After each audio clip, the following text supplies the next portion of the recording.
ಚೇತು ಶ್ರೀರಾಮಪಾದಾಂಬುಜಾಸಕ್ತಂ ರಾಘವೇಂದ್ರ ಗುರುಪ್ರಿಯಂ ಮುನೀಂದ್ರಯೋಗಿನಂ ಸೇವಿಕಾಮಿತಾರ್ಥಪ್ರದಾಯಕಂ ಚಿಂತಾಮಣಿ ಸ್ವಭಕ್ತಾನಾಂ ಕಲ್ಪವೃಕ್ಷಂ ಚ ಕಾಮದಂ ಸ್ವಾಮಿನಂ ತ್ವಾಂ ರಘುಪ್ರೇಮತೀರ್ಥಂ ವಂದೇ ಯಭೀಷ್ಟದಂ ಅಜ್ಞಾನತಿಮಿರಚ್ಛೇದಂ ಬುದ್ಧಿಸಂಪತ್ಪ್ರದಾಯಕಂ ವಿಜ್ಞಾನವಿಮಲಂ ಶಾಂತಂ ವಿಜಯಾಖ್ಯಗುರುಂ ಭಜೆ ಶ್ರೀರಾಘವೇಂದ್ರಚಿತ್ತಗ್ರಂ ಸಾರಮಾತ್ರಪದಾವದಂ ಧೂರೀಕೃತದುರಾಚಾರಂ ಕೃಷ್ಣಾಚಾರ್ಯಗುರುಂ ಭಜೆ ರಾಘವೇಂದ್ರಕೃಪಾಪಾತ್ರಂ ಕೌತಾಳಕ್ಷೇತ್ರವಾಸಿನಂ ನಾನಾಗ್ರಂಥಪ್ರಣೇತಾರಂ ಗುರುಜಗನ್ನಾಥಮಹಂ ಭಜೆ ಹಯಗ್ರೀವ ಪದಾಂಬೋಜಮಾನಸಂ ಸ್ವಾದೀಶಪ್ರಿಯಂ ಗುರುಗೋವಿಂದವಿಠಲದಾಸವರ್ಯಂ ಗುರುಂ ವಂದೇ ನಿರಂತರಂ ಆಪಾದಮೂಲಪರ್ಯಂತಂ ಗುರುಣಾಂ ಆಕೃತಿಂ ಸ್ಮರೇತ್ ತೇನ ವಿಘ್ನಾಃ ಪ್ರಣಶ್ಯಂತಿ ಸಿದ್ಧ್ಯಂತಿ ಚ ಮನೋರಥಾಃ. ಶ್ರೀ ಗುರುಭ್ಯೋ ನಮಃ. ಹರಿ ಓಂ. ನಿನ್ನೆ ದಿನ ರಾಯರನ್ನು ಹೇಗೆ ವರ್ಣಿಸ್ತಾ ಇದ್ದಾರೆ, ರಾಯರ ಮಹತ್ವ ಎಂಥದ್ದು ಅಂತ ತಿಳ್ಕೊಂಡ್ವಿ. ಅದೇ ರಾಯರ ಅನುಗ್ರಹ ಪೂರ್ಣ ಬಲದಿಂದ ಈ ರಾಘವೇಂದ್ರ ವಿಜಯವನ್ನು ರಚನೆ ಮಾಡ್ತಾ ಇದ್ದಾರೆ ಉತ್ತಮವಾದ ಕಾವ್ಯ ರೀತಿಯಲ್ಲಿ. ಮುಂದೆ ಹೇಳ್ತಾ ಇದ್ದಾರೆ, ರಾಯರ ಬಗ್ಗೆ ತಿಳ್ಕೋಬೇಕಲ್ಲ, ಏನು ತಿಳ್ಕೋಬೇಕು, ರಾಯರ ಬಗ್ಗೆ ತಿಳ್ಕೋತೀನಿ ಅಂದವ್ರು ಮೊದಲು ಏನು ತಿಳ್ಕೋಬೇಕು ಅಂತ ಹೇಳುವಾಗ ಹೇಳ್ತಾ ಇದ್ದಾರೆ, ರಾಮಾವತಾರಸ್ಯ ಹರೇರದತ್ತ ಸೇವಾನ ಹನುಮತ್ ವಪುಷಾ ಸಮೀರಃ ಭೀಮಾತ್ಮನ ಯಾದವಭೂಷಣಸ್ಯ ಮಧ್ವಾತ್ಮನ ವ್ಯಾಸಮುನಿತ್ವವಾಚಃ. ರಾಯರ ಬಗ್ಗೆ ತಿಳ್ಕೋಬೇಕು ಅಂತಿದ್ದೀರಾ? ರಾಯರದ್ದು ಎರಡು ಪರಂಪರೆ. ಯಾರ ಬಗ್ಗೆನಾದರೂ ತಿಳಿಯುವಾಗ ಲೋಕದಲ್ಲಿ ಅವ್ರ ವಂಶ ಎಂಥದ್ದು, ಅವರ ಮನೆತನ ಎಂಥದ್ದು ಅಂತ ತಿಳಿತೀವಿ. ಇನ್ನೊಂದು ಯತಿಗಳಾಗಿದ್ದರೆ ಅವರ ಪರಂಪರೆ ಎಂಥದ್ದು ಅಂತ ತಿಳಿತೀವಿ. ಎಂಥ ಪರಂಪರೆ? ಮೊದಲು ಅದಕ್ಕೆ ಹೇಳ್ತಾರೆ, ಅವರು ಯಾವ ಪರಂಪರೆ ಅಂತ ತಿಳಿಲಿಕ್ಕಿಂತ ಮುಂಚೆ ಮಂತ್ರಾಲಯ ಪ್ರಭುಗಳ ಗುರು ಪರಂಪರೆ ಎಂಥದ್ದು ಅನ್ನೋದನ್ನು ಹೇಳ್ತಾ ಇದ್ದಾರೆ.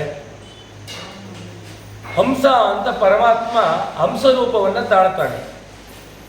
ಯಾವ ಪಂಚಾಂಗ ತಗೊಳ್ರಿ, ಹಂಸನಾಮಕ ಪರಮಾತ್ಮ ಅಂತ ಇದೆ. ನೀವೆಲ್ಲ ಭಜನೆ ಮಾಡ್ತೀರಾ, ಇಷ್ಟೊಂದು ಮಂತ್ರ ಹೇಳ್ತೀವಿ ಎಲ್ಲ.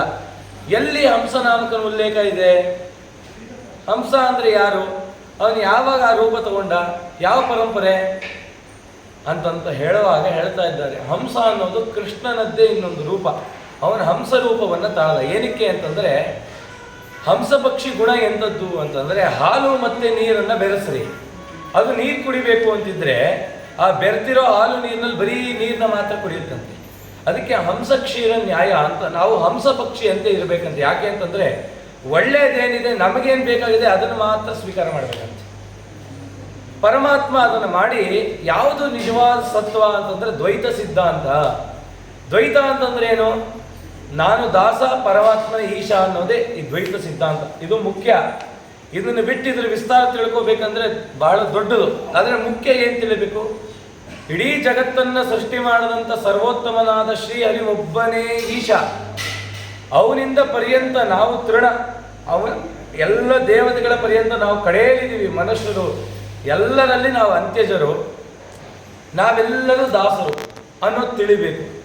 ಈ ತತ್ವವನ್ನು ಬೆತ್ತನೆ ಮಾಡಿ ಪರಮಾತ್ಮ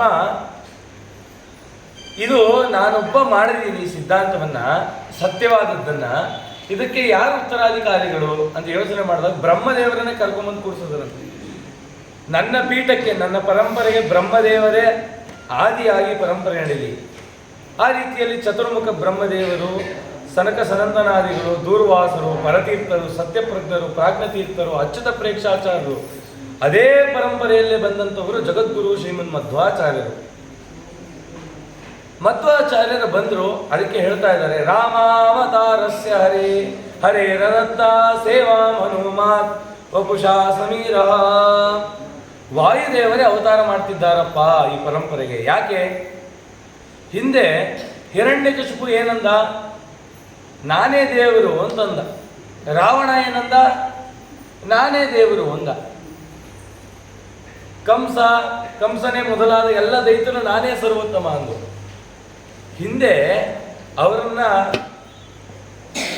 ಮಟ್ಟ ಹಾಕ್ಲಿಕ್ಕೆ ಅಂತ ಹೇಳಿ ಅಲ್ಲಿ ನರಸಿಂಹದೇವರು ಬರ್ಲಿಕ್ಕೆ ಕಾರಣ ಯಾರು ಅಂತಂದ್ರೆ ಪ್ರಹ್ಲಾದರಾಜರು.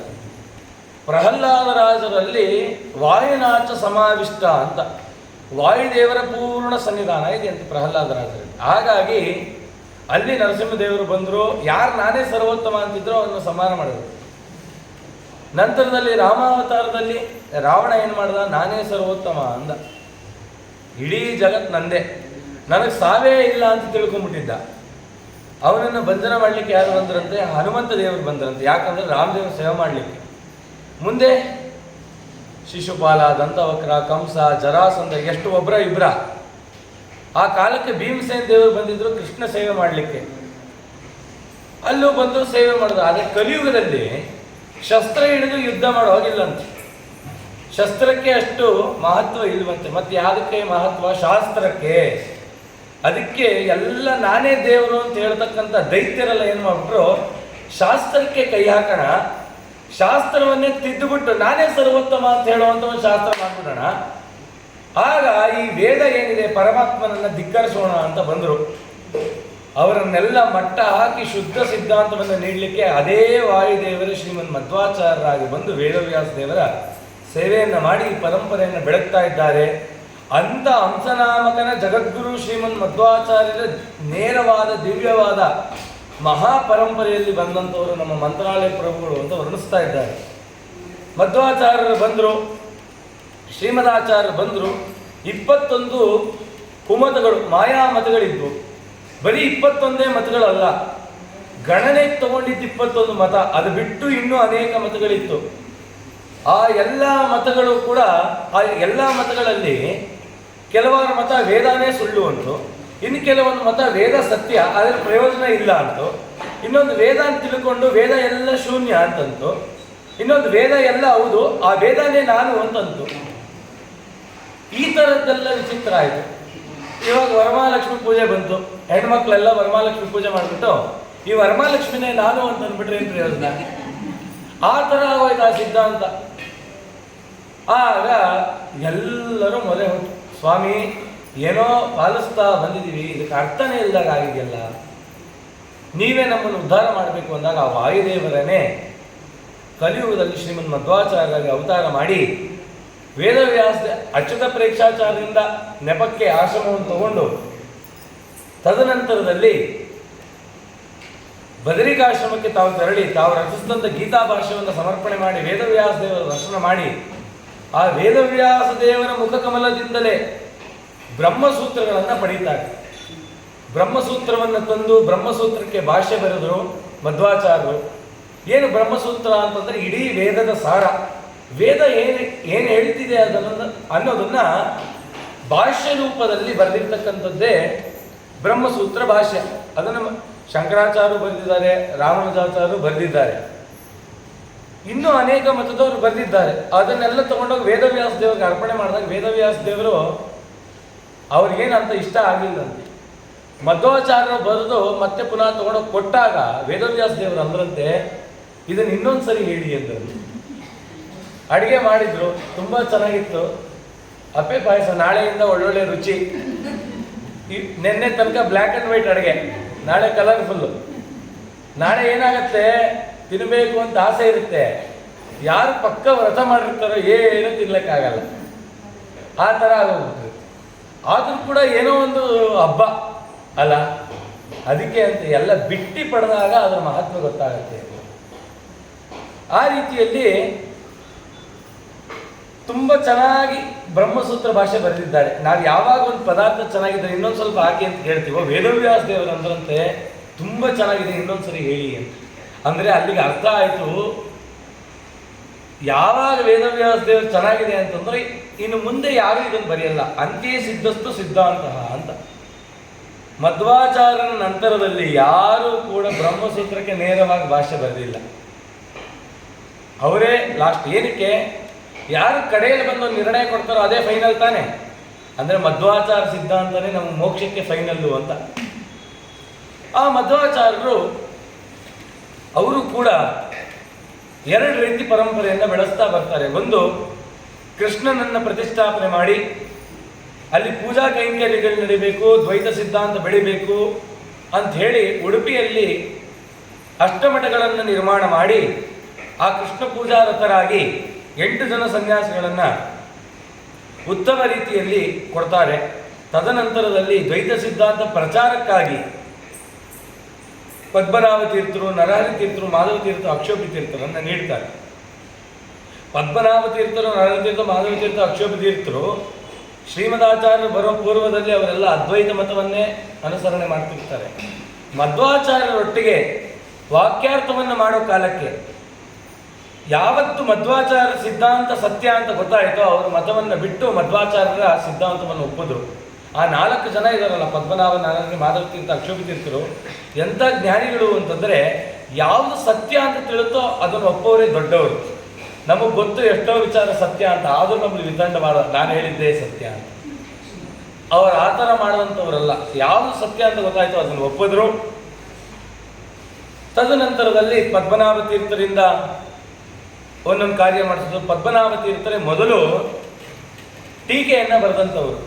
ಶ್ರೀಮದಾಚಾರ್ಯರ ಕೃತಿಗಳಿಗೆ ಮೊದಲು ಟೀಕೆಯನ್ನು ಬರೆದಂಥವ್ರು ಪದ್ಮನಾಭ ತೀರ್ಥ. ಅದಕ್ಕೆ ಪದ್ಮನಾಭ ತೀರ್ಥರಿಗೆ ಆದಿ ಟೀಕಾಕಾರರು ಅಂತ ಕರೆದಿದ್ದಾರೆ. ಪದ್ಮನಾಭ ತೀರ್ಥರಾದ್ಮೇಲೆ ನರಹರಿ ತೀರ್ಥರು ವಿಶಿಷ್ಟವಾದ ಕಾರ್ಯ ಮಾಡ್ತಾರೆ, ದಾಸ ಸಾಹಿತ್ಯವನ್ನು ರಚನೆ ಮಾಡ್ತಾರೆ. ಮಾಧವ ತೀರ್ಥರು 4 ವೇದಕ್ಕೆ ಅವರು ಕೂಡ ಭಾಷ್ಯವನ್ನು ಬಿಡುತ್ತಾರೆ. ಅಕ್ಷೋಭ್ಯ ತೀರ್ಥರು ಕೂಡ ಇದೇ ರೀತಿಯಲ್ಲಿ. ಅಕ್ಷೋಭ್ಯ ತೀರ್ಥರಂತೂ ವಿದ್ಯಾರಣ್ಯರ ಜೊತೆ, ವಿದ್ಯಾರಣ್ಯರು ಸಾಮಾನ್ಯರಲ್ಲ, ಆ ಅದ್ವೈತದ ಮತದ ಮುಖವಾಣಿ ಅಂತ ಇದ್ರಂತೆ. ಶೃಂಗೇರಿ ಮಠದ 11ನೇ ಪೀಠಾಧಿಪತಿಗಳು. ಅಕ್ಕ ಬುಕ್ಕರು ಅನ್ನೋ 2 ವ್ಯಕ್ತಿಗಳನ್ನು ಹಿಡಿದು ವಿಜಯನಗರ ಸಾಮ್ರಾಜ್ಯವನ್ನು ಕಟ್ಟಂತ ದೊಡ್ಡ ಮಹಾನುಭಾವರು. ಆದರೆ ದ್ವೈತ ಸಿದ್ಧಾಂತ ಅಂದರೆ ಕೆಂಡಕಾರ್ತಾ ಇದ್ದಂಥ ವ್ಯಕ್ತಿ. ಅಂಥ ವ್ಯಕ್ತಿಗಳ ಜೊತೆ ಅಕ್ಷೋಭ್ಯ ತೀರ್ಥರು ವಾದ ಮಾಡಿ ಜಯಿಸಿ ಮುಳಬಾಗಿಲಲ್ಲಿ ಶ್ರೀಪಾದರಾಜ ಮಠ ಇದೆಯಲ್ಲ, ಅದರ ಎದುರುಗಡೆ ಒಂದು ದೊಡ್ಡ ಗುಡ್ಡ ಇದೆ. ಆ ಗುಡ್ಡದ ಮೇಲೆ 17 ದಿನ ವಾದ ನಡೆಯುತ್ತೆ ಅಕ್ಷೋಭ್ಯ ತೀರ್ಥರಿಗೂ ವಿದ್ಯಾರಣ್ಯರಿಗೂ. ಆ ವಾದದಲ್ಲಿ ಅಕ್ಷೋಭ್ಯ ತೀರ್ಥರನ್ನು ಸೋಲಿಸಿ ಅಕ್ಷೋಭ್ಯ ತೀರ್ಥರಿಂದಲೇ ವಿಜಯ ಸ್ತಂಭವನ್ನು ಸ್ಥಾಪನೆ ಮಾಡಿಸ್ಕೊಂಡು ದ್ವೈತ ಮತವನ್ನು ಸ್ಥಾಪನೆ ಮಾಡುವಂಥ ದೊಡ್ಡ ಧೀಮಂತರು ಅಕ್ಷೋಭ್ಯ ತೀರ್ಥರು. ಆ ಅಕ್ಷೋಭ್ಯ ತೀರ್ಥರು ಕೂಡ ವಿಜಯನಗರ ಸಾಮ್ರಾಜ್ಯವನ್ನು ಸ್ಥಾಪನೆ ಮಾಡಲಿಕ್ಕೆ ಅವರು ಕಾರಣೀಭೂತರು. ಅಂಥ ಅಕ್ಷೋಭ್ಯ ತೀರ್ಥ ಇಂಥ ದಿವ್ಯವಾದ ಪರಂಪರೆ ಬೆಳೆಯಿತು. ಆದರೆ ಅವರವರದೇ ಆದ ಪರಂಪರೆಯನ್ನು ಬಂತು. ಪದ್ಮನಾಭ ತೀರ್ಥರದೇ ಒಂದು ಪರಂಪರೆ, ನರಹರಿ ತೀರ್ಥ ಪರಂಪರೆ, ಮಾಧವ ತೀರ್ಥ ಪರಂಪರೆ, ಅಕ್ಷೋಭ್ಯ ತೀರ್ಥರದೇ ಅವರವ್ರದೇ ಆದ ಪರಂಪರೆಗಳು ಬಂದರು. ಮೂಲ ಪರಂಪರೆ ಅಂತ ಒಂದು ಪರಂಪರೆಯನ್ನು ಬೆಳೆಸಿದ್ರು. ಯಾರು ಅದಕ್ಕೆ ಮೂಲ ಅಧಿಕಾರಿಗಳು ಅಂದಾಗ ನಿಮಗೆಲ್ಲ ಗೊತ್ತಿರುವಂಥದ್ದೇ. ಅಕ್ಷೋಭ್ಯ ತೀರ್ಥರ ತನೆಯರಾಗಿರ್ತಕ್ಕಂಥ ಶ್ರೀಮದ್ ಟೀಕಾಕೃತ್ಪಾದರೆ ಈ ಪರಂಪರೆಯ ಮೂಲ ಪುರುಷರಾಗ್ತಾರೆ. ಟೀಕಾರಾಯರು ಮಧ್ವಾಚಾರ್ಯರ ಭಾವದ ರಸಾಮೃತವನ್ನು ಶ್ರೀಮನ್ ನ್ಯಾಯಸುಧಾದಲ್ಲಿ ವಿಸ್ತಾರ ಮಾಡಿ ಏನು ಬ್ರಹ್ಮಸೂತ್ರಕ್ಕೆ ಅನುವ್ಯಾಖ್ಯಾನ ಅಂತ ಏನು ವ್ಯಾಖ್ಯಾನ ಮಾಡಿದ್ರು ಶ್ರೀಮದಾಚಾರ್ಯರು, ಅದನ್ನು ವಿಸ್ತಾರಗೊಳಿಸ್ತಾರೆ. ಆ ಟೀಕಾಕೃತ್ಪಾದರು ಹೇಗಿದ್ರು ಅಂತಂದ್ರೆ ಎಷ್ಟು ಮತಗಳಿದೆಯೋ ಆ ಎಲ್ಲ ಮತಗಳ ವಿಮರ್ಶೆಯನ್ನು ಮಾಡಿ ಟೀಕಾರಾಯರು ಆ ಶ್ರೀಮನ್ ನ್ಯಾಯಸುಧಾದಲ್ಲಿ ಸ್ವಮತವನ್ನು ಸ್ಥಾಪನೆ ಮಾಡಿ ಮಧ್ವಾಚಾರ್ಯರ ಪರಂಪರೆಯನ್ನು ಬೆಳಗ್ತಾರೆ. ಬರೀ ಗ್ರಂಥಗಳನ್ನು ನಿರ್ಮಾಣ ಮಾಡದೆ ಈ ಪರಂಪರೆ ಬೆಳಿಬೇಕು ಅಂತ ಹೇಳಿ ಟೀಕಾರಾಯರು ವಿದ್ಯಾಧಿರಾಜರು ಅಂತ ಅವ್ರಿಗೆ ಆಶ್ರಮ ಕೊಟ್ಟರು. ವಿದ್ಯಾಧಿರಾಜರಿಗೆ ಆಶ್ರಮ ಕೊಟ್ಟು ಈ ದ್ವೈತ ಸಿದ್ಧಾಂತ ಪರಂಪರೆಯನ್ನು ಹರಡಿದ್ರು. ಟೀಕಾರಾಯರು ಏನೇನು ಜ್ಞಾನ ಸಂಪತ್ತು ಪಡೆದಿದ್ರು ಆ ಜ್ಞಾನ ಸಂಪತ್ತನ್ನು ಅಷ್ಟನ್ನು ವಿದ್ಯಾಧಿರಾಜರು ಟೀಕಾರಾಯನ ಮುಖದಿಂದಲೇ ಪಡೆದಿದ್ರು. ಆ ವಿದ್ಯಾಧಿರಾಜರಿಗೆ 2 ಶಿಷ್ಯಂದರು. ಅವ್ರು ಯಾರು ಅಂತಂದರೆ ಪೂರ್ವಾಶ್ರಮದಲ್ಲಿ ಅಣ್ಣ ತಮ್ಮಂದ್ರೆ, ಒಬ್ಬರು ರಾಜೇಂದ್ರ ತೀರ್ಥರು, ಒಬ್ಬರು ಕವೀಂದ್ರ ತೀರ್ಥರು ಅಂತ. ರಾಜೇಂದ್ರ ತೀರ್ಥರು ಎಂಥ ಮಹಾನುಭಾವರು ಅಂತಂದರೆ, ಇವತ್ತು ನಿಮಗೆಲ್ಲ ಇಸ್ಕಾನ್ ಪಂಥ ಗೊತ್ತು, ಹರೇ ರಾಮ ಹರೇ ಕೃಷ್ಣ ಪಂಥ ಅಂತ ಇರ್ತಾರೆ. ಆ ಪಂಥವನ್ನು ಸ್ಥಾಪನೆ ಮಾಡಿದವ್ರು ಯಾರು? ಗೂಗಲ್ ಮಾಡಿ ನೋಡ್ರಿ, ಯಾವ್ದಾದ್ರು ಪುಸ್ತಕ ಓದಿ ನೋಡ್ರಿ. ನಮ್ಮ ದ್ವೈತ ಸಿದ್ಧಾಂತದ ರಾಜೇಂದ್ರ ತೀರ್ಥರು ಅದನ್ನು ಸ್ಥಾಪನೆ ಮಾಡಿದ್ದು.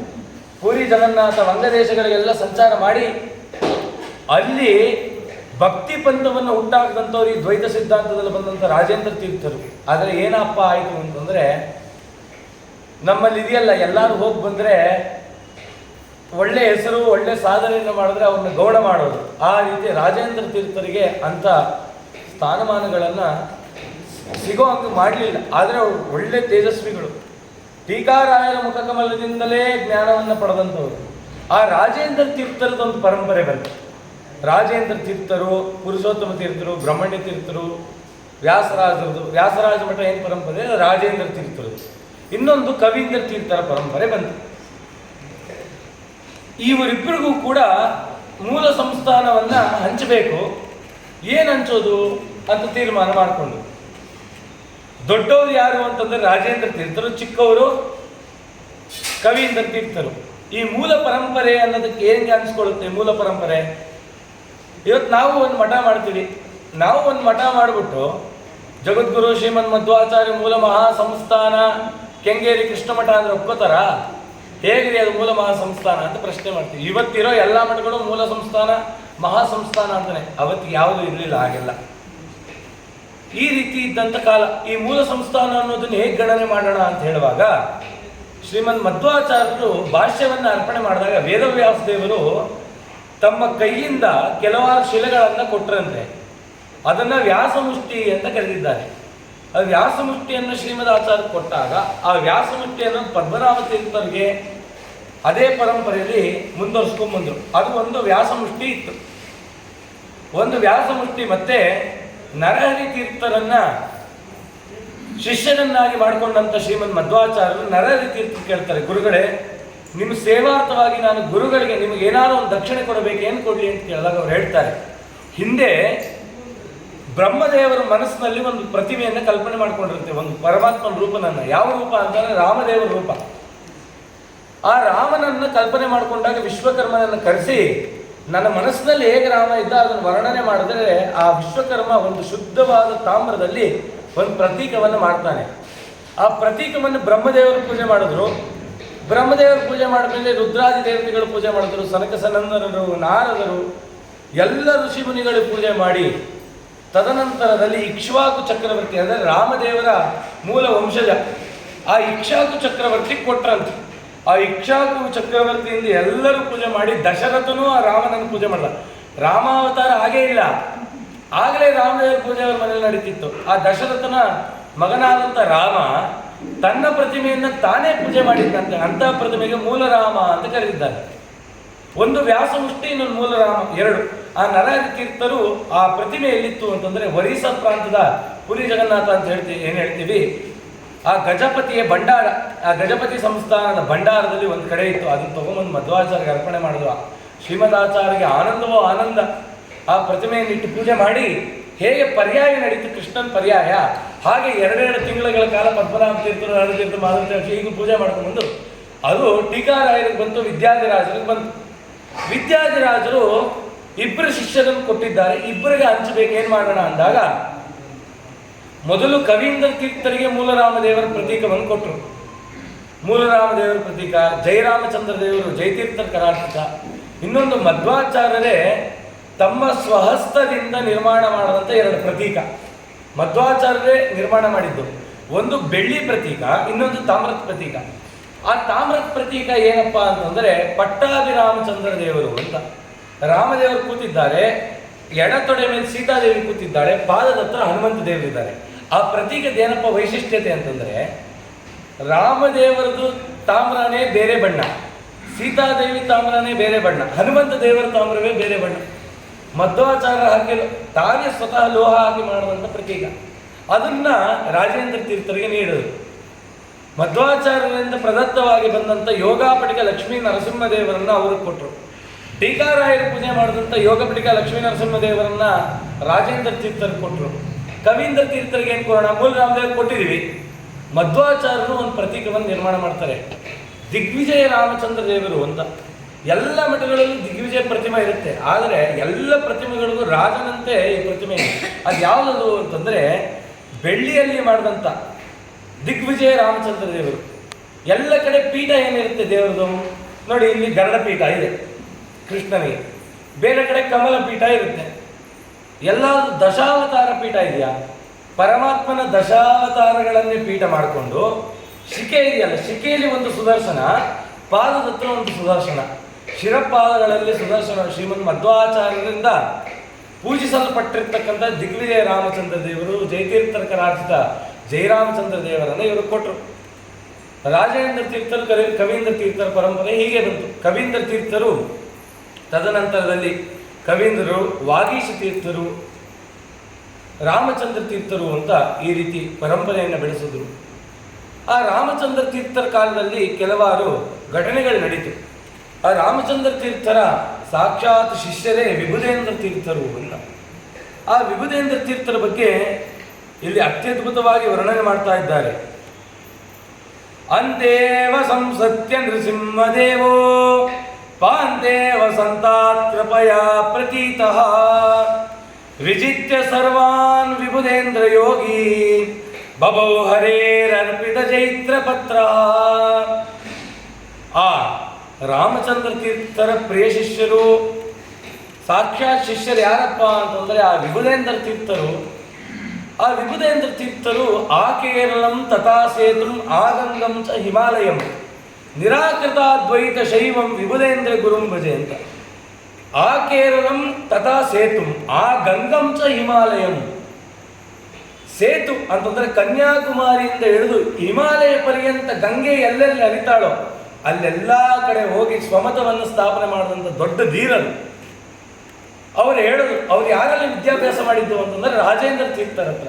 ರಾಜೇಂದ್ರ ತೀರ್ಥರು ಹೇಗೆ ಎಲ್ಲ ಭಾರತದಾದ್ಯಂತ ಹೋಗಿ ದ್ವೈತ ಸಿದ್ಧಾಂತವನ್ನು ಪ್ರತಿಷ್ಠಾಪನೆ ಮಾಡಿದ್ರು ನೋಡಿ. ನಾವಿವತ್ತು ಹೇಳ್ತೀವಿ ಪುರಾಣದಲ್ಲಿ ಏನಂತ, ಇಡೀ ಭಾರತದಲ್ಲಿ ದ್ವೈತ ಸಿದ್ಧಾಂತವನ್ನು ಪ್ರಚಾರ ಮಾಡಿದ್ರು ಅಂತ. ನಮ್ಮ ಶ್ರೀಮದಾಚಾರ್ಯ ಸಿದ್ಧಾಂತ ಅನುಷ್ಠಾನಕ್ಕೆ ಗಮ್ಯವಾದ ಸಿದ್ಧಾಂತ. ಮಾಯೆ, ಭ್ರಮೆ, ಸುಳ್ಳು, ಮೋಸ, ವಂಚನೆ ಯಾವುದೂ ಇಲ್ಲದಂಥ ಸಿದ್ಧಾಂತ. ಇವತ್ತಿಗೆ ನಾವು ನೋಡೋಣ ನಮ್ಮ ಸಿದ್ಧಾಂತ ಎಲ್ಲೆಲ್ಲಿದೆ. ಕರ್ನಾಟಕ, ತಮಿಳುನಾಡು, ಆಂಧ್ರ, ಮಹಾರಾಷ್ಟ್ರದಲ್ಲಿ ಕೊಂಚ ಬಿಟ್ಟರೆ ಇನ್ನೆಲ್ಲೂ ಕಾಣಲ್ಲ. ಆದರೆ ನಾವು ಹೇಳ್ತಾ ಇದ್ದೀವಿ ಇಲ್ಲಿ ಎಲ್ಲ ಕಡೆ ಹೋಗಿದ್ದಾರೆ, ಮಾಡಿದ್ದಾರೆ. ಯಾಕೆ ಇದು ಉಳಿಲಿಲ್ಲ? ಯಾಕೆ ಉಳಿಲಿಲ್ಲ ಅಂತಂದರೆ ಇವತ್ತು ಈ ಕೃಷ್ಣ ಮಠ ಇದೆ ಒಂದು ಎಕ್ಸಾಂಪಲ್. ಇದನ್ನು ಒಬ್ಬರು ಪ್ರತಿಷ್ಠಾಪನೆ ಮಾಡಿದ್ರು. ಪ್ರತಿಷ್ಠಾಪನೆ ಮಾಡಿಬಿಟ್ಟು ಅವರೆಲ್ಲೋ ದೇಶಾಂತರ ಹೋಗ್ಬಿಟ್ರೆ ಈ ಮಠ ಇದೆ ಅಂತ ಯಾರಿಗೆ ಗೊತ್ತಾಗತ್ತೆ?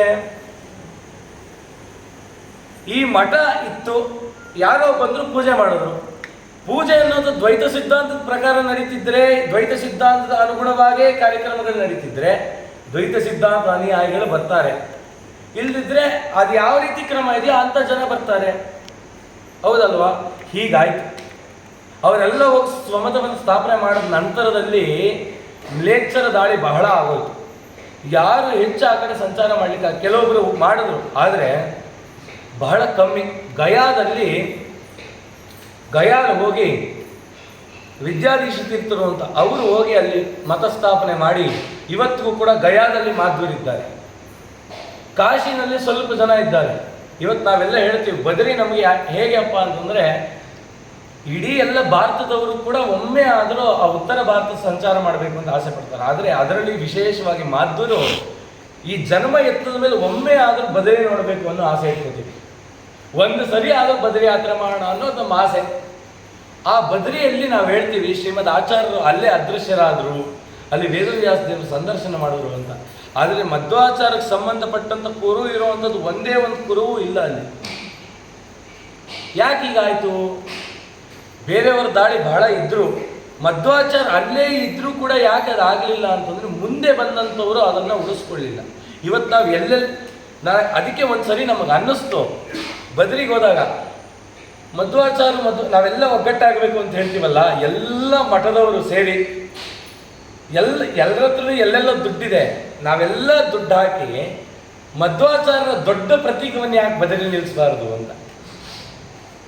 ಹೋದವರೆಲ್ಲ ನೋಡ್ಬೇಕು ಯಾರು ಇವರು ಅಂತಂದರೆ ಇವರಿಂದನೇ ಬದರಿ ವಿಚಾರಗಳು ಗೊತ್ತಾಗಿದ್ದು ಅನ್ನೋದು ಗೊತ್ತಾಗಬೇಕು. ಅಷ್ಟರ ಮಟ್ಟಿಗೆ ದ್ವೈತ ಸಿದ್ಧಾಂತ ಹರಡಬೇಕು ಬದರಿ ಮೂಲಕ. ಅದು ಯಾವಾಗ ಆಗುತ್ತೋ ಗೊತ್ತಿಲ್ಲ.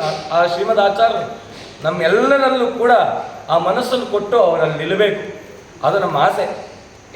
ಆ ರೀತಿಯಲ್ಲಿ ಹೋದರು, ಎಲ್ಲ ಮಾಡಿದ್ರು. ಈ ವಿಭುಧೇಂದ್ರ ತೀರ್ಥರನ್ನ ರಾಜೇಂದ್ರ ತೀರ್ಥರೇನು ಮಾಡೋ, ನಾವು ಈ ಥರ ಎಲ್ಲ ಕಡೆ ಹೋಗಿದ್ದೀವಿ, ಸ್ವಮತ ಸ್ಥಾಪನೆ ಮಾಡಿದ್ದೀವಿ. ನೀವು ಹೊರಟೆ ಅದ್ವೈತ ಮತ ಅಂತ ಇತ್ತು, ನಿಮಗೆಲ್ಲ ಗೊತ್ತು. ಅದ್ವೈತ ಅಂದ್ರೇನು? ನಾನೇ ದೇವರು ಅಂತ ಹೇಳುವಂಥ ಮತ. ಈ ಜಗತ್ತು ಮಾಯೆ, ಇದೆಲ್ಲ ಭ್ರಮೆ ಅಂತ ಹೇಳೋ ಮತ. ಅದರಂತೆ ಇನ್ನೊಂದು ಮತ ಹುಟ್ಟುಬಿಡ್ತು, ಶೈವಾದ್ವೈತ ಅಂತ. ಏನು ಶೈವಾದ್ವೈತ ಅಂದರೆ ಶಿವ ಒಬ್ಬನೇ ಸತ್ಯ, ನಾನು ಯಾರು ಅಂತಂದರೆ ಆ ಶಿವನೇ ನಾನು ಅಂತ, ಅಂದರೆ ನಾನೊಬ್ಬನೇ ಸತ್ಯ ಅಂತ. ಇಂಥ ಮತವನ್ನು ಹೇಗೆ ನಿರಾಕರಣೆ ಮಾಡೋದು? ಅವರೆಲ್ಲ ಹೇಗೆ ಮಾಡ್ತಿದ್ರು ಅಂತಂದರೆ, ಎಷ್ಟರ ಮಟ್ಟಿಗೆ ನೀಚತ್ವ ಇತ್ತು ಅಂದರೆ, ಯಾರಾದರೂ ವೈಷ್ಣವ ಲಾಂಛನನ ಗೋಪಿಚಂದ್ರನನ್ನು ಹಾಕ್ಕೊಂಡ್ರೆ ಆ ಶೈವಾದ್ವೈತವನ್ನು ಅನುಸರಣೆ ಮಾಡ್ತಿದ್ದಂಥ ಜನ ಒಂದು ತೊಟ್ಟಿ ಮಾಡಿದ್ರಂತೆ. ಎಲ್ಲರೂ ಬಂದು ಆ ತೊಟ್ಟಿಲಿ ಉಗಿಬೇಕು. ಯಾರಾದರೂ ಆ ವೈಷ್ಣವ ಲಾಂಛನ ಹಾಕ್ಕೊಂಡ್ರೆ ಅವರ ಎಂಜಲ್ನಲ್ಲಿ ಆ ಮುಖವನ್ನು ಅದ್ದು ಬಿಡೋರು. ಅಂಥ ವೈಷ್ಣವ ದ್ವೇಷಗಳಿದ್ರು. ಆ ಚರ್ಮವನ್ನೇ ಕಿತ್ತಾಕ್ಬಿಡೋರು ವೈಷ್ಣವ ಲಾಂಛನ ಹಾಕೊಂಡ್ರು. ಅಂಥ ದ್ವೇಷಗಳಿದ್ರು. ಅಂಥವರನ್ನೆಲ್ಲ ನಿರಾಕರಣೆ ಮಾಡಲಿಕ್ಕೆ ವಿಭುದೇಂದ್ರ ತೀರ್ಥರು ಎಲ್ಲ ಕಡೆ ಹೋದರು. ಕಾಶಿಯಲ್ಲಿ ಒಂದು ದೊಡ್ಡ ವಿದ್ವತ್ಸವ ಇತ್ತು. ರಾಮಚಂದ್ರ ತೀರ್ಥರು ಅಲ್ಲಿ ಕಳಿಸಿದಂಥ ಕಾಲಕ್ಕೆ ರಾಮಚಂದ್ರ ತೀರ್ಥರ ಅವಸಾನ ಕಾಲ ಬಂತು. ಆ ಕಾಲಕ್ಕೆ ವಿಭುದೇಂದ್ರ ತೀರ್ಥರ ಹತ್ರ ಇರಲಿಲ್ಲ. ಆದರೆ ಮೂಲ ಪ್ರತೀಕ ಏನಿತ್ತು ಅದು ರಾಮಚಂದ್ರ ತೀರ್ಥರ ಹತ್ರ ಇತ್ತು. ಆ ಕಾಲಕ್ಕೆ ಯಾವುದೋ ಒಂದು ವಿಚಾರಗಳಿಂದ ಆ ಮೂಲ ಸಂಸ್ಥಾನ ಅನ್ನೋದು ವಿಭುದೇಂದ್ರ ತೀರ್ಥರ ಕೈಗೆ ಲಭಿಸಲಿಲ್ಲ. ಆದರೆ ಅವರು ಅದಕ್ಕೆ ಮರಕ ಪಡಲಿಲ್ಲ. ಒಂದೇನು ಮರ್ಗ ಆಯಿತು ಅಂತಂದರೆ, ಏನಪ್ಪ ನಮ್ಮ ಗುರುಗಳಿಂದ ಬಂದಂಥ ಈ ಮೂಲ ಪರಂಪರೆ ನಮ್ಮ ಕೈ ತಪ್ಪೋಯ್ತಲ್ಲ ನಾವು ಸಂಚಾರ ಕಾಲದಲ್ಲಿ ಅಂತ ಭಾಳ ದುಃಖಪಟ್ಟು ಅವರೇನು ಮಾಡಿದ್ರು ಅಂದರೆ ಅಹೋಬಲ ಕ್ಷೇತ್ರಕ್ಕೆ ಹೋದ್ರಂತೆ. ವಿಭುದೇಂದ್ರ ತೀರ್ಥ ಅಹೋಬಲಕ್ಕೆ ಹೋದರು. ಅಲ್ಲಿ ನರಸಿಂಹದೇವರ ಸೇವೆಯನ್ನು ಮಾಡಿದ್ರು. ಸೇವೆ ಮಾಡಿದ ಕಾಲಕ್ಕೆ ನರಸಿಂಹದೇವರು ಸ್ವಪ್ನದಲ್ಲಿ ಬಂದು ಅಂದ್ರಂತೆ, ನೀವೇನು ಮೂಲರಾಮನನ್ನು ಮುಟ್ಟಿ ಪೂಜೆ ಮಾಡಬೇಕು ಅಂತಿದ್ರಿ, ಆ ದುಃಖವನ್ನು ಕಳೀಲಿಕ್ಕಾಗಿ ನಿಮಗೊಂದು ಪ್ರತೀಕ ಸಿಗತ್ತೆ. ನಾಳೆ ದಿನ ಭವನಾಶಿನಿ ಅಂತ ಆ ನದಿ ಹರಿಯುತ್ತೆ ಅಹೋಬಲದಲ್ಲಿ, ಅಲ್ಲಿ ಬಂದ್ರಿ, ಅಲ್ಲಿ ನಿಮಗೊಂದು ಪ್ರತೀಕ ಸಿಗುತ್ತೆ ಪ್ರಾರ್ಥಕ, ಅದನ್ನಿಟ್ಟು ಉಪಾಸನೆ ಮಾಡಿ ಎಂದ್ರಂತೆ. ಮಾರನೇ ದಿನ ಎದ್ರು ಭವನಾಶಿನಿ ಸ್ನಾನ ಮಾಡಿದಾಗ ಅವ್ರಿಗೊಂದು ಪ್ರತೀಕ ಸಿಕ್ತು. ಅದು ಯಾವ ಪ್ರತೀಕ ಅಂದರೆ ಷೋಡಶಭಾವ ನರಸಿಂಹ ಪ್ರತೀಕ. ಇವತ್ತು ಎಷ್ಟೋ ಪ್ರತೀಕಗಳಿದೆ ನೋಡಿ, ಆದರೆ ಆ ಷೋಡಶಭಾವ ನರಸಿಂಹ ಪ್ರತೀಕವನ್ನು ಮಂತ್ರಾಲಯ ಮಠದಲ್ಲಿ ನೀವು ನೋಡಿ, ಎಲ್ಲ ಪ್ರತಿಮೆ ಇಟ್ಟು ಪೂಜೆ ಮಾಡ್ತಾರೆ. ಆದರೆ ಆ ಷೋಡಶಭಾವ ನರಸಿಂಹ ಪ್ರತೀಕ ಇಟ್ಟು ಪೂಜೆ ಮಾಡಲ್ಲ.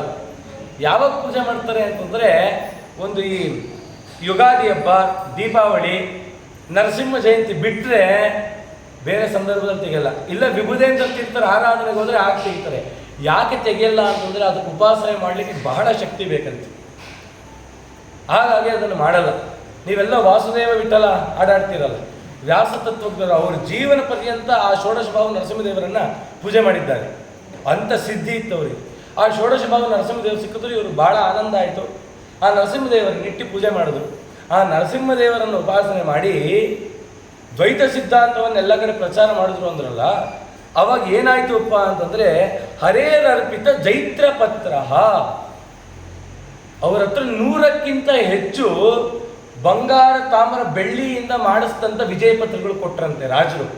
ಇವರು ದ್ವೈತ ಸಿದ್ಧಾಂತವನ್ನು ಸ್ಥಾಪನೆ ಮಾಡಿದ್ದಾರೆ ಅಂತ. ಆ ವಿಭುದೇಂದ್ರ ತೀರ್ಥರು ಏನು ಮಾಡಿದ್ರು ಅಂದರೆ, ಒಮ್ಮೆ ತಿರುಪತಿಗೆ ಅಹೋಬಲಕ್ಕೆ ಶ್ರೀರಂಗಕ್ಕೆ ಹೋದ್ರಂತೆ. ಅವ್ರಿಗೇನು ಬೆಳ್ಳಿ, ಬಂಗಾರ, ತಾಮ್ರ ಪತ್ರಗಳೆಲ್ಲ ಬಂದಿತ್ತು, ಇದನ್ನು ಇಟ್ಕೊಂಡು ನಾನೇನು ಮಾಡಲಿ, ಶ್ರೀನಿವಾಸ ದೇವರಿಗೆ ಹಾರದಂತೆ ಹಾಕ್ಬಿಡಿ ಅಂತ ಹಾಕ್ಬಿಟ್ರಂತೆ. ರಾಘವೇಂದ್ರ ವಿಜಯಕ್ಕೆ ಒಬ್ಬರು ವ್ಯಾಖ್ಯಾನ ಮಾಡಿದ್ದಾರೆ. ಆ ವ್ಯಾಖ್ಯಾನಕಾರರು ತಿರುಪತಿಗೆ ಹೋದಾಗ ನೋಡಿದ್ರಂತೆ, ವಿಭುದೇಂದ್ರ ತೀರ್ಥರಿಗೆ ಬಂದಂಥ ವಿಜಯ ಪತ್ರಗಳನ್ನು ಶ್ರೀನಿವಾಸ ದೇವರಿಗೆ ಹಾರದ ರೀತಿ ಹಾಕಿದಾರಂತೆ. ಅಂಥ ದೊಡ್ಡವರು. ವಿಭುದೇಂದ್ರ ಉಚ್ಚಿಷ್ಟಂ ಜಗತ್ ಸರ್ವಂ ಅಂತ ಹೇಳಿದ್ದಾರೆ. ಏನು ವಿಭುದೇಂದ್ರ ತೀರ್ಥರ ಜ್ಞಾನ ಇತ್ತು, ಆ ಜ್ಞಾನವೇ ಇವತ್ತು ಉಳಿದಿರೋದು. ಹೇಗೆ ಅಂತ ಕೇಳಿದ್ರೆ, ಅದಕ್ಕೆ ಗುರು ಪರಂಪರೆ ತಿಳಿಯಿರಿ. ರಾಯರನ್ನು ತಿಳಿಯೋದಕ್ಕಿಂತ ಮುಂಚೆ ಅವರು ಗುರು ಪರಂಪರೆ ಎಷ್ಟು ಶುದ್ಧವಾಗಿದೆ ತಿಳಿಯಿರಿ ಅಂತ.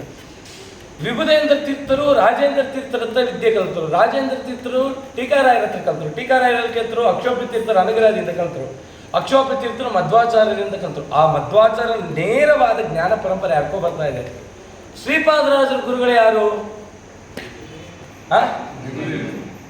ವಿಭುದೇಂದ್ರ ತೀರ್ಥರೇ ವಿದ್ಯಾಗುರುಗಳು. ಇವತ್ತು ನಿಮಗೆಲ್ಲ ವ್ಯಾಸರಾಜರು ಗೊತ್ತು, ವಿಜಯೇಂದ್ರ ಸ್ವಾಮಿಗಳು ಗೊತ್ತು. ಅವರಿಗೆ ವಿದ್ಯೆ ಎಲ್ಲಿಂದ ಬಂತು ಅಂತಂದರೆ ಇದೇ ವಿಭುದೇಂದ್ರ ತೀರ್ಥರಿಂದ ಬಂತು. ವಿಭುದೇಂದ್ರ ತೀರ್ಥರು ಶ್ರೀಪಾದರಾಜರೇ ತಮ್ಮಲ್ಲಿದ್ದಂಥ ಸಮಸ್ತ ವಿದ್ಯೆಯನ್ನು ದಾರೆ ಎರೆದರು. ಎಷ್ಟು ವಿದ್ಯೆ ಇತ್ತು? ಎಲ್ಲ ರೀತಿಯಾದ ವಿದ್ಯೆ, ವೇದ, ವೇದಾಂತ, ಮೀಮಾಂಸಾ, ನ್ಯಾಯ, ಅಲಂಕಾರ, ವ್ಯಾಕರಣ, 64 ವಿಧಿಯ ಕಲೆಗಳು ಎಲ್ಲವನ್ನು ದಾರೆ ಎರೆದರು. ಶ್ರೀಪಾದರಾಜರು ವಿದ್ಯಾಶಿಷ್ಯರು. ಆದರೆ ಶ್ರೀಪಾದರಾಜರ ಆಶ್ರಮ ಗುರುಗಳು ಯಾರು ಅಂತಂದರೆ ಸ್ವರ್ಣವರ್ಣ ತೀರ್ಥರು. ಆ ವಿಭುದೇಂದ್ರ ತೀರ್ಥರು ತಮ್ಮ ಪರಂಪರೆ ಬೆಳೆಸಬೇಕು ಅಂತ ಹೇಳಿ ಸಂಚಾರ ಕ್ರಮದಲ್ಲಿದ್ದ ಕಾಲಕ್ಕೆ ಈ ರಾಯಚೂರು ಪ್ರಾಂತಕ್ಕೆ ಬಂದ್ರಂತೆ. ರಾಯಚೂರಿನ ಮುಂದೆ ಕೃಷ್ಣ ಮತ್ತು ಭೀಮಾ ನದಿ 2 ಸಂಗಮ ಆಗುತ್ತೆ. ಭೀಮಾ ನದಿ ಪಂಡ್ರಾಪುರ, ಭೀಮಾಶಂಕರ ಅಂತ ಅಲ್ಲಿಂದ ಹರ್ಕೊಂಡು ಬಂದು ಪಂಡ್ರಾಪುರ ಇದನ್ನೆಲ್ಲ ಹಾಕೊಂಡಿರುತ್ತೆ. ಕಾಗಿಣಿ ನದಿ ಇದೆಯಲ್ಲ, ಈ ಕಾಗಿಣಿ ನದಿ ಕೂಡ ಭೀಮಾ ನದಿ ಉಪನದಿ. ಆ ಕಾಗಿಣಿ ನದಿ ಭೀಮಾ ನದಿಗೆ ಸೇರುತ್ತೆ. ಆ ಭೀಮಾ ನದಿ ಬಂದು ಕೃಷ್ಣ ನದಿಗೆ ಸೇರುತ್ತೆ. ಆ ಸೇರುವಂಥ ಜಾಗ ಅಲ್ಲಿ ಒಬ್ಬ ಬ್ರಾಹ್ಮಣ ಕುಟುಂಬ, ಆ ಕುಟುಂಬದಲ್ಲಿ ಒಬ್ಬ ವ್ಯಕ್ತಿ, ಒಬ್ಬ ಬಾಲಕ ನರಸಿಂಹ ಅಂತ ಬ್ರಾಹ್ಮಣ ಮನೆತನದಲ್ಲಿ ಬಂದಿದ್ರು ಕೂಡ ಸ್ವಲ್ಪ ಈ ವ್ಯವಸಾಯ ಅದು ಇದು ಎಲ್ಲ ಮಾಡ್ತಿದ್ರು. ಯಾವುದೋ ಒಂದು ಕಾಲವಶಾತ್ ಈ ಬ್ರಾಹ್ಮಣ್ಯದ ಒಂದು ಮಹತ್ವ ಕಮ್ಮಿ ಆಗಿದೆ ಅಥವಾ ಗೊತ್ತಿರಲಿಲ್ಲ. ಏನು ಮಾಡ್ತಿದ್ರು ಅಂತಂದರೆ ಈ ಉಳುಮೆ ಎಲ್ಲ ಮಾಡಬೇಕು ಅಂದಾಗ ಜನವಾರ ಸಿಕ್ಕಾಕೊಳ್ಳುತ್ತೆ ಅಂತ ಒಂದು ಮರಕ್ಕೆ ನೇತು ಹಾಕ್ಬಿಟ್ಟು ಹೋಗ್ತಿದ್ರು. ಆ ಜಾಗಕ್ಕೆ ವಿಭುದೇಂದ್ರ ತೀರ್ಥರು ಬಂದು ನೋಡ್ತಾರೆ ಆ ಬಾಲಕನ, ಏನಪ್ಪ ಹೀಗೆಲ್ಲ ಮಾಡ್ಕೊಂಡಿದ್ದೆ, ಹಾಗೆಲ್ಲ ಮಾಡಬಾರ್ದು. ಹೌದಾ ಗುರುಗಳೇ, ಬಾಲಕ ಸ್ವಾಮಿ ನೀವೆಲ್ಲ ಪೂಜೆ ಎಲ್ಲ ಮಾಡ್ತೀರಾ, ಇದೆಲ್ಲ ಇದೆ, ನನಗೇನಾದ್ರು ಹೇಳಿ, ನನಗೆ ಅನುಗ್ರಹ ಮಾಡಿ ಅಂತ ಕೇಳ್ಕೊಂಡಂತ ಆ ಹುಡುಗ. ಆಯ್ತಪ್ಪ ಅಂಥೇಳಿ ಒಂದು ನರಸಿಂಹದೇವರ ಸಾಲಿಗ್ರಾಮ ಕೊಟ್ರಂತ. ಇದನ್ನು ಇಟ್ಕೊಂಡು ಪೂಜೆ ಮಾಡು ನೀನು. ಪೂಜೆ ಮಾಡ್ತಿದ್ದಂತೆ. ಪೂಜೆ ಮಾಡುವಾಗ ನಾವು ಹೇಳ್ತೀವಿ ಅಭಿಷೇಕ ಸರಿಯಾಗಿ ಮಾಡು ಅಥವಾ ಅಲಂಕಾರ ಮಾಡು. ಆಗ ವಿಭುದೇಂದ್ರ ತೀರ್ಥರು ಆ ಹುಡುಗನಿಗೆ ಒಂದು ಮಾತು ಹೇಳಿದ್ರಂತೆ, ಈ ನರಸಿಂಹದೇವರ ಸಾಲಿಗ್ರಾಮಕ್ಕೆ ಸರಿಯಾಗಿ ನೈವೇದ್ಯ ಮಾಡು ಹೇಳಿಬಿಟ್ಟು ಹೊರಟುಬಿಟ್ರು. ಈ ಬಾಲಕನಿಗೆ ಗುರುಗಳು ಹೇಳಿದ್ದಾರೆ, ನರಸಿಂಹದೇವರಿಗೆ ಸರಿಯಾಗಿ ಊಟ ಮಾಡಿಸು, ನೈವೇದ್ಯ ಮಾಡು. ಒಂದು ತಪ್ಪಲೆ ಅನ್ನ ಮಾಡೋದಂತೆ, ಅವ್ರ ತಾಯಿ ಮಾಡ್ಕೊಡೋದು. ಇವರು ಪೂಜೆ ಮಾಡೋ ಕಾಲಕ್ಕೆ ಆ ನರಸಿಂಹದೇವರ ಸಾಲಿಗ್ರಾಮ ಬಾಯಿ ಬಿಟ್ಟಿದ್ಯಾ ಅಂತ ತುತ್ತು ತಗೊಳ್ಳೋದು. ಸ್ವಾಮಿ ನರಸಿಂಹ ತಿನ್ನಪ್ಪ ಅಂದರೆ ನಾಲ್ಗೆ ಚಾಚೋನಂತೆ ಇಡೋರಂತೆ ತುತ್ತು ತಿನ್ಬಿಡೋರಂತೆ. ಇದೇ ರೀತಿ ಆಯಿತು. ಅವ್ರ ಅಮ್ಮ ಅನ್ನೋದು, ಒಂದು ತಪ್ಪಲೆ ಅನ್ನ ತಿಂದುಬಿಟ್ಟ ನೀನೇ? ಇಲ್ಲ ಅಮ್ಮ, ನರಸಿಂಹ ತಿಂದ. ಮುಚ್ಚು ಬಾಯಿ. ಅಮ್ಮ ಹೊಟ್ಟೆ ಹಸು ಅನ್ನೋದಂತೆ. ಏನು ಬಡ್ಕೊಂಡಿದ್ಯೋ ನಿನಗೆ? ಒಂದು ತಪ್ಪಲೆ ಅನ್ನ ಊಟ ಮಾಡಿ ಕೂತ್ಕೊ ತಿನ್ನು ಅಂತ ಆಗೋದು. ಯಾರು ನಮ್ಮ ವಿಭುದೇಂದ್ರ ತೀರ್ಥರು ಎಲ್ಲ ಕಡೆ ಸಂಚಾರ ಮಾಡಿದ್ರು. ಇವತ್ತು ಮಂತ್ರಾಲಯ ಏನು ಪ್ರಾಂತ ಇದೆ ಅದು ರಾಯರಿಗೆ ಬಂದಿದ್ದಲ್ಲ. ನಾವೆಲ್ಲ ಅಂದ್ಕೊಂಡಿದ್ದೀವಲ್ಲ, ರಾಯರು ಹೋದ್ರು, ನವಾಬರ ಹತ್ರ ಕೇಳಿದ್ರು. ರಾಯರು ಪೂರ್ವದಲ್ಲಿ ಅದನ್ನು ಅಲ್ಲಿದ್ದಂಥ ರಾಜ ನಮ್ಮ ವಿಭುದೇಂದ್ರ ತೀರ್ಥರಿಗೆ ನೀಡಿಬಿಟ್ಟಿದ್ದ. ಬಿಚ್ಚಾಲೆ, ಮಂತ್ರಾಲಯ ಎಲ್ಲ ಪ್ರಾಂತ ಕೂಡ. ಅದಕ್ಕೆ ಆ ವಿಭುದೇಂದ್ರ ತೀರ್ಥರು ಇವತ್ತಿನ ಬಿಚ್ಚಾಲೆ ಏನಿದೆ ಅದಕ್ಕೆ ಬಂದಿದ್ರು. ಅದೇ ಪ್ರಾಂತದಲ್ಲಿ ಸಂಚಾರ ಮಾಡ್ಕೊಂಡು ಹೋಗಿದ್ದಾರೆ. ಬಂದಿದ್ರು, ಆ ಜಾಗ ಎಲ್ಲ ಆಯಿತು. ಅವ್ರು ಆ ಕಡೆಯಿಂದ ಸಂಚಾರ ಮಾಡ್ಕೊಂಡು ಬಂದರು. ಎಲ್ಲರೂ ಹೇಳಿದ್ರು, ಗುರುಗಳೇ ನೀವು ಸಾಲಿಗ್ರಾಮ ಕೊಟ್ಟಾಗಿಂದ ನೀವು ಊಟ ಜಾಸ್ತಿ ಮಾಡ್ತಿದ್ದಾನೆ.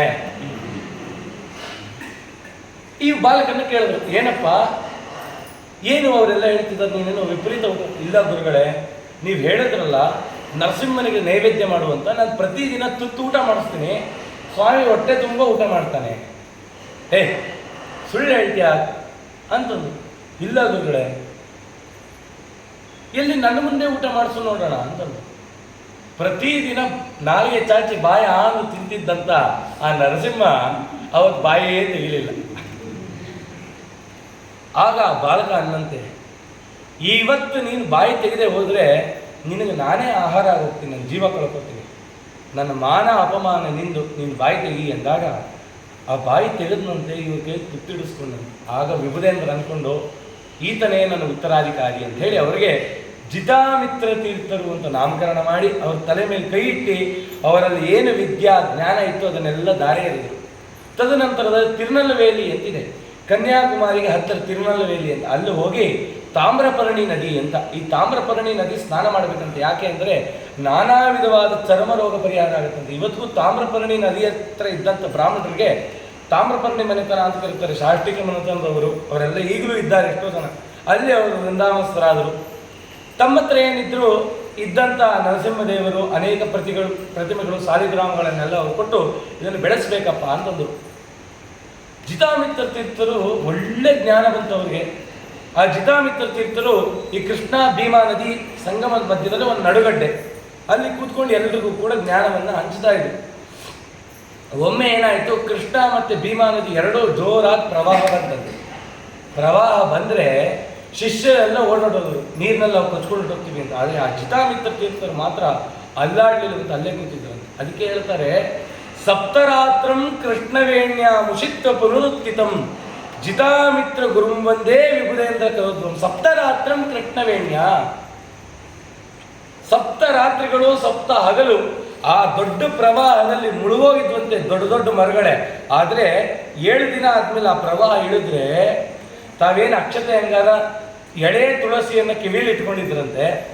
ಶಿಷ್ಯರೆಲ್ಲ ಹೋಗಿ ನಮ್ಮ ಗುರುಗಳು ಇದಾಗ ಕೊಚ್ಕೊಂಡು ಹೊಟ್ಟೋಗಿದ ಅಂತ ನೋಡಿದ್ರೆ ಹಾಗೆ ಒಂದು ಚೂರು ವಿಚಲಿತ ಆಗಿದೆ. ಹೇಗದು ಪ್ರಾಪ್ತವಾಯಿತು ಅವರಿಗೆ ಅಂತಂದರೆ ನರಸಿಂಹದೇವರ ಉಪಾಸನೆಯಿಂದ. ಅದಕ್ಕೆ ಶ್ಯಾಮಸುಂದರದಾಸರು ವರ್ಣನೆ ಮಾಡ್ತಾರೆ. ಅಭಯದಾತನೆಂದು ತ್ವತ್ಪದ ಕಭಿನಮಿಸುವೆ ಬಂದು, ಶುಭವ ಕುದರ ಪವಿ ಶುಭ ಗುಣನಿಧಿ ಗುರು ವಿಬುಧೇಂದ್ರರ ಕರ ಭುಜ ಸಂಭೂತ ಕಾಯೋಜಿತ ಮಿತ್ರ ಯಮಿ ಕುಲ ನಾಯಕ ಸುಚರಿತ್ರ. ಮಂಗಳ ಕೃಷ್ಣ ತರಂಗಿಣಿ ಭೀಮಾ ಸಂಗಮದಲ್ಲಿ ಸಲೆ ಕಂಗೊಳಿಸುವ ಗುರು ಕಾಯೋಜಿತ ಮಿತ್ರ. ಎಲ್ಲ ಯತಿಗಳಿಗೂ ಬೃಂದಾವನ ಇದೆ, ಜಿತಾಮಿತ್ರ ತೀರ್ಥಕ್ಕೆ ಬೃಂದಾವನನೇ ಇಲ್ಲ. ಎರಡನೇ ಸತಿ ಅದೇ ರೀತಿ ಪ್ರವಾಹ ಬಂತಂತೆ.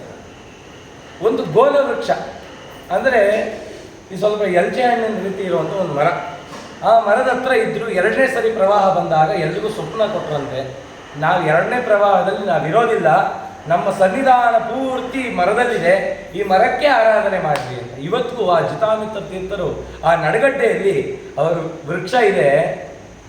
ಎಂಥ ಸನ್ನಿಧಾನ ಅಂತೀರ. ಇವತ್ತು ಅಲ್ಲಿ ಸೇವೆ ಮಾಡಿದಂಥ ಜನರಿಗೆ ಅನೇಕ ವಿಧವಾದಂಥ ಫಲಗಳನ್ನು ಜಿತಾಮಿತ್ರ ತೀರ್ಥರು ದಾರಿ ಎರಿತಾ ಇದ್ದಾರೆ. ಆ ಜಿತಾಮಿತ್ರ ತೀರ್ಥರು ಅವ್ರಿಗೆ ಅನ್ನಿಸ್ತು, ನಮ್ಮ ಗುರುಗಳು ರಾಮದೇವರ ಪೂಜೆ ಮಾಡಲಿಕ್ಕಾಗಲಿಲ್ಲ, ಅವ್ರು ಹುಟ್ಟಿದ್ದೇ ರಾಮದೇವರ ಪೂಜೆ ಮಾಡಲಿಕ್ಕಾಗಲಿಲ್ಲ, ನಾನು ಪೂಜೆ ಮಾಡಲಿಕ್ಕಾಗಲಿಲ್ಲ, ನಮ್ಮ ಶಿಷ್ಯರಿಂದ ಹೇಗಾದರೂ ಮಾಡಿ ಪುನಃ ಸಂಸ್ಥಾನಕ್ಕೆ ಆ ರಾಮದೇವರ ಪ್ರತೀಕಗಳೆಲ್ಲ ಬರಬೇಕು ಅಂತ ಇಚ್ಛೆ ಮಾಡಿ ಒಬ್ಬರಿಗೆ ಆಶ್ರಮ ಕೊಟ್ಟರಂತೆ. ಅವ್ರು ಯಾರು ಅಂತಂದರೆ ಅವರೇ ರಘುನಂದನ ತೀರ್ಥರು ಅಂತ. ಪರೈರಪರದ ಮೂಲ ರಾಮಾರ್ಥ ಗುರು ಅನುಗ್ರಹ, ಯಾರಿಂದಲೂ ಅಪಹರಿಸಲ್ಪಟ್ಟಿರ್ತಕ್ಕಂಥ ರಾಮದೇವರನ್ನು ಪುನಃ ಸಂಸ್ಥಾನಕ್ಕೆ ತಂದು ರಘುನಂದನ ತೀರ್ಥರು. ಹೇಗೆ ತಂದರು? ಗುರು ಅನುಗ್ರಹ ಏನಾನೀತ ನಮಸ್ತಸ್ಮೈ ರಘುನಂದನ ಭಿಕ್ಷವೇ. ಆ ರಘುನಂದನ ತೀರ್ಥ ರಾಯರ ಮಠದ ಪಂಚಾಂಗವನ್ನು ನೀವು ತಗೊಂಡ್ರೆ ಅಲ್ಲಿ ಒಂದು ಬರೆದಿರುತ್ತೆ, ಏನದು ಅಂತಂದರೆ ರಘುನಂದನ ಶಕೆ. ನಮ್ಮ ಈ ರಾಘವೇಂದ್ರ ಸ್ವಾಮಿಗಳ ಮಠಕ್ಕೆ ಯಾರಪ್ಪ ಶಕಪುರುಷರು ಅಂತಂದರೆ ರಘುನಂದನ ತೀರ್ಥರು. ಪುನಃ ಸಂಸ್ಥಾನಕ್ಕೆ ತಂದರು, ಹಬ್ಬವೋ ಹಬ್ಬ. ಆ ರಘುನಂದನ ತೀರ್ಥರ ಶಿಷ್ಯರೇ ಸುರೇಂದ್ರ ತೀರ್ಥರು ಅಂತ. ಯಾರೀ ಸುರೇಂದ್ರ ತೀರ್ಥರು ಅಂತಂದರೆ ವ್ಯಾಸರಾಜರ ಕಾಲ. ವ್ಯಾಸರಾಜರು ವಿಜಯನಗರ ಸಂಸ್ಥಾನದಲ್ಲಿದ್ದರು.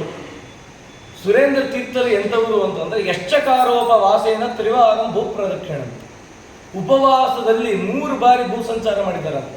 ಎಲ್ಲೆಲ್ಲಿ ನಾವು ಸಂಚಾರ ಮಾಡ್ಬೋದು ಅಂತ ನಮಗೆ ನಿಯಮಿತಿ ಇದೆಯೋ ಅಲ್ಲಿವರೆಗೂ ಸಂಚಾರ ಮಾಡಿದ್ದಾರಂತೆ. ಹೇಗೆ ಸಂಚಾರ ಅಂತಂದರೆ ಉಪವಾಸ.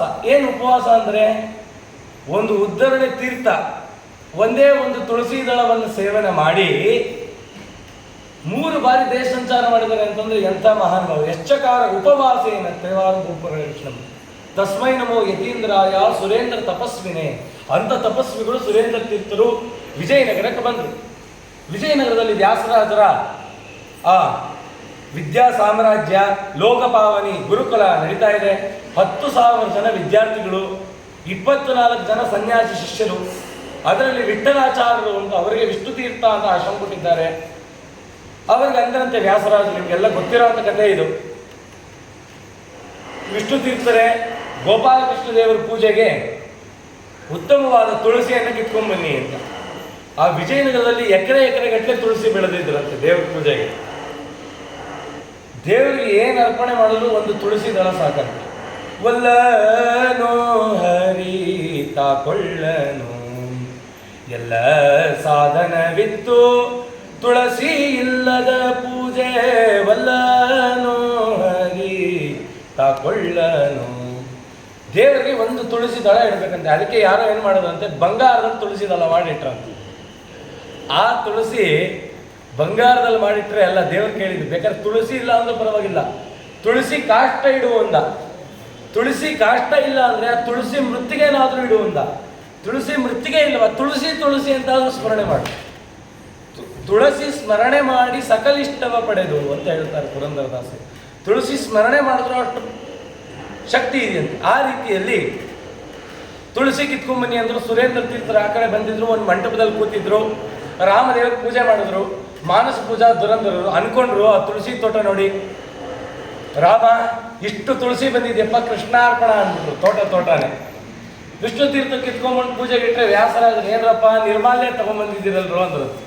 ಇಲ್ಲ ಸ್ವಾಮಿ, ಈಗ ತಾನೇ ಕಿತ್ಕೊಂಡ್ ಬಂದಿದ್ದೀನಿ, ಹೇಗೆ ನಿರ್ಮಾಲ್ಯ ಅಂದರೆ ಗೊತ್ತಾಯಿತು, ದೊಡ್ಡ ತಪಸ್ವಿಗಳಾದ ಸುರೇಂದ್ರ ತೀರ್ಥರು ಬಂದಿದ್ದಾರೆ ಅಂತೇಳಿ ವ್ಯಾಸರಾಜರು ಆ ಸುರೇಂದ್ರ ತೀರ್ಥರನ್ನು ಕರ್ಕೊಂಡ್ಬಂದು ಗೌರವವನ್ನು ಸಮರ್ಪಣೆ ಮಾಡಿ ಅವರನ್ನು ಅಲ್ಲಿ ಕರ್ಕೊಂಡ್ಬಂದರು. ಆ ಸುರೇಂದ್ರ ತೀರ್ಥರು ಏನಕ್ಕೆ ಬಂದಿದ್ರು ಅಂತಂದ್ರೆ ಒಂದು ಕನೆಕ್ಷನ್ ಕೊಡ್ಲಿಕ್ಕಂತ. ಹಿಂದೆ ನಾನು ಹೇಳಿದೆ ವಿಭುಧೇಂದ್ರ ತೀರ್ಥರು ರಾಮದೇವ ಪೂಜೆ ಮಾಡ್ಲಿಕ್ಕೆ ಆಗಿಲ್ಲ ಅಲ್ಲ, ಆ ವಿಭುಧೇಂದ್ರ ತೀರ್ಥರೇ ಹುಟ್ಟು ಬಂದಿದ್ದಾರಂತೆ. ಯಾರಾಗಿ ಅಂತಂದ್ರೆ ವಿಜಯೇಂದ್ರ ತೀರ್ಥರಾಗಿ. ಅವರು ವ್ಯಾಸರಾಜರ ಹತ್ರ ಆಶ್ರಮವನ್ನು ಪಡೆದು ವಿಷ್ಣು ತೀರ್ಥರಾಗಿದ್ರು. ವ್ಯಾಸರಾಜರು ಕೇಳೋರು, ಸ್ವಾಮಿ ಸುರೇಂದ್ರ ತೀರ್ಥರೇ, ನಿಮಗೆ ಕೃಷ್ಣದೇವರಾಯನಿಗೆ ಹೇಳಿ ಅರ್ಧ ಸಂಸ್ಥಾನವನ್ನು ನಿಮ್ಮ ಪಾದಕ್ಕೆ ಅರ್ಪಣೆ ಮಾಡ್ತೀವಿ ಅಂದ್ರು. ಬೇಡ ಅಂದರು. ಮುತ್ತು ರತ್ನ ವಜ್ರ ವೈಡೂರ್ಯ ಬಂಗಾರಗಳನ್ನೆಲ್ಲ ನಿಮ್ಮ ಪಾದಕ್ಕೆ ಇಡ್ತೀವಿ. ಬೇಡ. ಮತ್ತೇನು ಬೇಕು ಸ್ವಾಮಿ? ಸನ್ಯಾಸಿಗಳಾದವರು ಅವರಾಗಿ ಅವರೇನು ಕೇಳಲ್ಲ. ಅವರಾಗ ಅವರೇನಾದ್ರು ಕೇಳ್ಬಿಟ್ಟು ಅದನ್ನು ನಾವೇನಾದ್ರು ಕೊಟ್ಟರೆ ಅದು ದೊಡ್ಡ ಫಲ. ಕೇಳಿದ್ರಂತೆ ಏನು ಬೇಕು ಅಂತಂದ್ರೆ, ನಿಮ್ಮ ಉತ್ತರಾಧಿಕಾರಿ ಮಾಡ್ಕೋಬೇಕು ಅಂತಿದ್ದೀರಲ್ಲ ವಿಷ್ಣು ತೀರ್ಥರು, ಅವರನ್ನು ನಮಗೆ ದಾರೆ ಇದ್ದೀವಿ. ಒಂದು ಸರಿ ಡಗ್ಗಂತಂತೆ. ಎಷ್ಟೋ ವರ್ಷ ಕಷ್ಟಪಟ್ಟು ಒಂದು ಗಂಡು ಮಗುನೋ ಹೆತ್ತಿರ್ತೀವಿ, ಆ ಮಗುನ ಬಂದು ನನಗೆ ಕೊಟ್ಟು ಬಿಡುವಂತಂದ್ರೆ ಕೊಡ್ತೀವ? ಆ ವ್ಯಾಸರಾದ ಉತ್ತರಾಧಿಕಾರಿ ಅಂತಿದ್ದಂಥ ವಿಷ್ಣು ತೀರ್ಥರನ್ನ ಕೊಟ್ಟರಂತೆ. ಕೃಷ್ಣಾರ್ಪಣ, ನೀವು ಕೇಳೋವಂಥವರೇ ಅಲ್ಲ, ನೀವು ಕೇಳಿದ್ರಾ ಅಂತ ಕೃಷ್ಣಾರ್ಪಣ ಅಂತ ಕೊಟ್ಟರಂತೆ. ನಾವು ತ್ಯಾಗರಾಜ ಅಂತ ಲೋಕದಲ್ಲಿ ಕರಿತೀವಿ, ಹೆಸರಿಗೆ ತ್ಯಾಗರಾಜ ಅಂತ.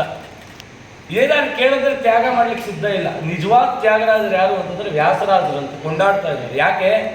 3 ದೊಡ್ಡ ತ್ಯಾಗಗಳನ್ನು ಮಾಡೋದಂತೆ. ಮೊದಲನೇ ತ್ಯಾಗ ಯಾವುದು ಅಂತಂದ್ರೆ 12 ವರ್ಷ ತಿರುಪತಿ ತಿಮ್ಮಪ್ಪನನ್ನು ಪೂಜೆ ಮಾಡಿ ಕರೆದು, ಅದೇ ವಿಪ್ರನನ್ನ ಕರೆದು ಅವ್ರ ಕೈಗೆ ಬೀಗದ ಕೈ ಕೊಟ್ಟು ಕೃಷ್ಣಾರ್ಪಣ ಅಂತ ಬಂದ್ರಲ್ಲ. ತಿರುಪತಿಗೆ ಹೋದವರು ಸ್ವಾಮಿ ಆಭರಣ ಎಲ್ಲ ನಂದೇ ಅಂತ ತಗೊಂಡ್ಬಂದ್ರ. ನಾವೇನ್ ಮಾಡ್ತೀವಿ? ಅನುಭವ. ಯಾರ ಮನೆಗಾದ್ರೂ ಪೂಜೆಗೆ ಹೋಗ್ತೀವಿ, ಅವ್ರು ಏನು ಮಾಡ್ತಾರೆ? ವಿಧವಾದ ಹಣ್ಣಿಟ್ಟಿರ್ತಾರೆ, ನೈವೇದ್ಯ ಆಗಿದ್ದೆಲ್ಲ ಆಚಾರ್ಗೆ ಅಂತ. ಅವ್ರು ಉಂಡೆ ಚಕ್ಲಿ ಕೊಡಬಳೆ ಇದೆಲ್ಲ ಆಚಾರ್ಗೆ. ಅದಕ್ಕೆ ಅವ್ರು ಏನು ಮಾಡ್ತಾರೆ? 2 ಬಾಳೆಹಣ್ಣು ಇಟ್ಟಿರ್ತಾರೆ. ಆದರೆ ವ್ಯಾಸರಾಜರು ಅಲ್ಲಿಂದ ಬರ್ತಾ 1 ನಯಾ ಪೈಸ ತರಲಿಲ್ಲ. ಕೃಷ್ಣದೇವರಾಯನಿಗೆ ಹೇಳಿ ಸ್ವಾಮಿಗೆ ಕಾಸಿನ ಸರ ಮಾಡಿಸಿ, ವಿಧವಾದ ವಜ್ರ ವೈಡೂರ್ಯಗಳ ಆಭರಣಗಳನ್ನು ಮಾಡಿಸಿ ಆ ಸ್ವಾಮಿಗೆ ಅರ್ಪಣೆ ಮಾಡಿ ಬಂದಂಥ ದೊಡ್ಡ ತ್ಯಾಗರಾಜರು ವ್ಯಾಸರಾಜರು. ಮೊದಲನೇ ತ್ಯಾಗ. 2ನೇ ತ್ಯಾಗ ಯಾವುದು ಅಂತಂದರೆ, ಇಡೀ ವಿಜಯನಗರ ಸಾಮ್ರಾಜ್ಯಕ್ಕೆ ಚಕ್ರವರ್ತಿಗಳಾಗಿದ್ದರು. ಸಿಂಹಾಸನದ ಮೇಲೆ ಕೂತಿದ್ದಾರೆ. ಇವತ್ತು ಮೈಸೂರು ಅರಮನೆಯಲ್ಲಿ ಇದೆಯಲ್ಲ ಸಿಂಹಾಸನ, ಆ ಸಿಂಹಾಸನ ವಿಜಯನಗರದಲ್ಲಿತ್ತು. ಕಾಲಾನಂತರದಲ್ಲಿ ಏನಾಯಿತು ಅಂತಂದರೆ, ಆ ಕೃಷ್ಣದೇವರಾಯ ಆದಮೇಲೆ ಹಳೆಯ ರಾಮರಾಯ ಅಂತ ಕೃಷ್ಣದೇವರಾಯನ ಅಳಿಯ, ಅವನು ಆ ಪೀಠದಲ್ಲಿ ಕೂತಿದ್ದ, ಅವನೇ ಚಕ್ರವರ್ತಿ ಆಗಿದ್ದ. ಅವನಾದ್ಮೇಲೆ ವೆಂಕಟರಾಯ ಅಂತ, ವೆಂಕಟರಾಯನೇ ಲಾಸ್ಟ್ ಅರಸ. ಅದಕ್ಕೆ ಇದು ಇತಿಹಾಸ.